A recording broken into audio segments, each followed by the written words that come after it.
اعوذ باللہ من الشیطان الرجیم بسم اللہ الرحمن الرحیم والخامسۃ ان لعنۃ اللہ علیہ ان کان من الکاذبین، اور پانچویں بار کہے کہ اس پر اللہ کی لعنت ہو اور اگر وہ اپنے الزام میں جھوٹا ہو۔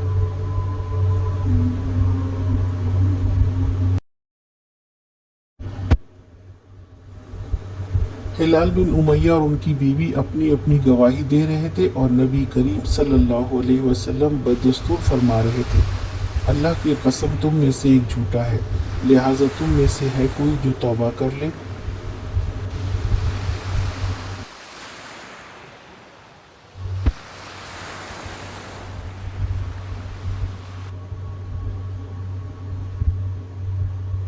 آج کا سوال ہے، نبی کریم صلی اللہ علیہ وسلم گواہی کے وقت کیا فرما رہے تھے؟